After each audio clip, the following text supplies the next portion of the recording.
Hey, welcome back. I'm going to start this video with a question. Might sting a little. When was the last time you gave yourself the same level of care and compassion that you readily extend to others? If you're squirming in your seat right now a little bit, or if your brain went immediately to, but I don't have time for that, or other people need it more, well, this video is specifically for you.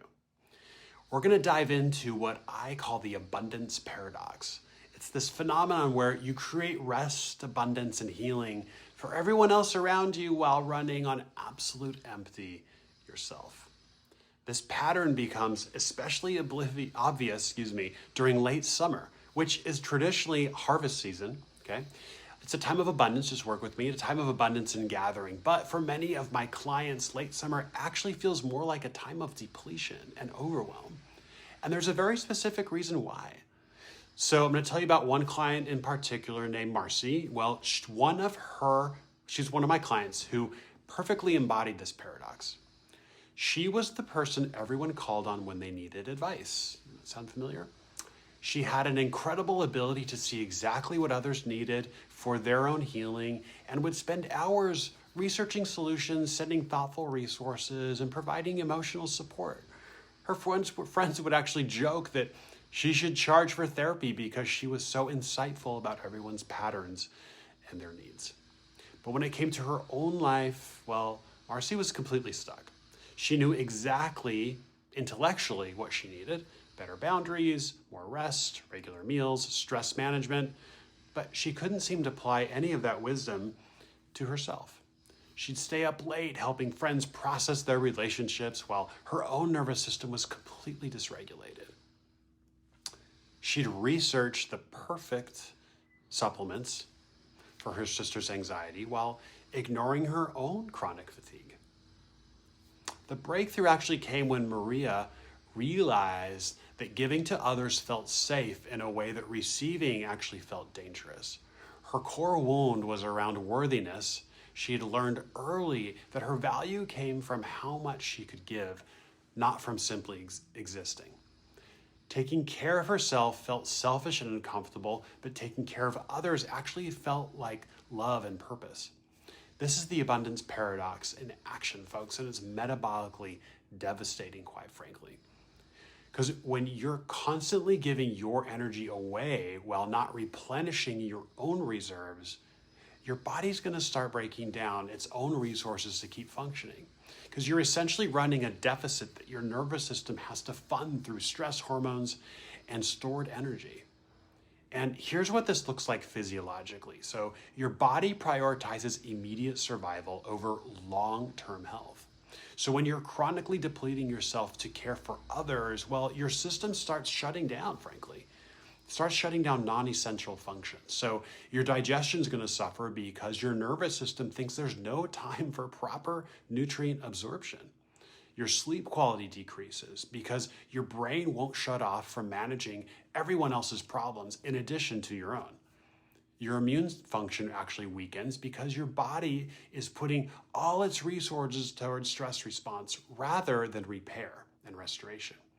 I see this pattern constantly in my practice, especially with highly sensitive people and those in caring professions. They'll come to me with symptoms like chronic fatigue, digestive issues, hormone imbalances, and recurring illness. And when we dig deeper, we find that their bodies are essentially cannibalizing themselves to maintain their own giving patterns. The irony here is that these are often the same people who can clearly see when others are overextended. They'll be the first, right, to tell a friend that they need to slow down, set boundaries, or prioritize self-care. But when it actually comes to applying that same wisdom to themselves, well, there's always an exception. There's always a reason why their situation is different. Sound familiar? Let me share 3 key ways the abundance paradox shows up. Number 1, you can immediately spot burnout in others, but completely miss your own exhaustion signals. I'm speaking from experience here, folks. You give others permission to rest and have needs while believing that you should be able to function without that same level of self-care. You create abundant support systems for others while operating from scarcity within your own life. This pattern often gets reinforced by the positive feedback that we receive from being the reliable one, the helper, the person who always has their life together enough to support others. It's how we kind of get our emotional currency until we choose otherwise. Because I'm going to ask you, what others see as strength is often actually a trauma response. It's a survival strategy that served you in childhood, but it's now depleting your adult body. The metabolic cost of this pattern is actually very real and measurable. Your cortisol patterns get disrupted from chronic stress. Your blood sugar becomes unstable because you're burning through glucose, managing emotions and stress for multiple people. Your nutritional needs increase because your body requires more resources to process the emotional labor that you're doing. And often you're the last person to eat well or consistently. I had a client once who tracked her blood sugar for a month and discovered that her biggest spikes and crashes actually happen not around meals, but around emotionally intense conversations or after spending time managing family dynamics. Her body was actually literally burning through energy, processing others people's stresses as if they were her own. And here's where late summer actually becomes particularly challenging. This is traditionally abundant season, or actually the start of it, right? So harvest time, when nature models gathering and storing resources for the winter ahead. We're just about to tap into fall. But if you're someone who gives away your abundance as fast as you create it, late summer can actually feel like a time of profound depletion rather than gathering. Your nervous system needs seasonal abundance too. So your emotional reserves, they need to be refilled. Your energy stores need to be replenished. But if you've been conditioned to believe that your worth comes from how much you give others, allowing yourself to receive feels dangerous and selfish. The healing here, it's not about becoming cold or disconnected from others. It's actually about recognizing that sustainable giving requires sustainable receiving. You can't pour from an empty cup. That's just a nice saying. It's not just a nice saying, it's actually metabolic reality, folks. So one of the most powerful shifts my clients make is learning to apply their own wisdom to themselves. So I'll often ask them, what would you tell someone in your exact situation? And their answers are always spot on, right? They know exactly what they need, but they've exempted themselves from deserving it. It's about self-worth. The abundance paradox, as I call it, gets perpetuated because giving feels good in the short term. It provides a sense of purpose, connection, and worthiness. But the long-term cost is that your body starts breaking down from the sustained depletion. Your adrenals become exhausted. Your digestive system, well, it becomes compromised. Your sleep actually also becomes disrupted. Your immune system, well, that too, it becomes vulnerable. I want you to consider this. What if your willingness to receive care and abundance was actually a gift to others? What if modeling sustainable self-care was more helpful than modeling endless self-sacrifice? Something to think about. What if the people who love you actually want you to take care of yourself, not just them?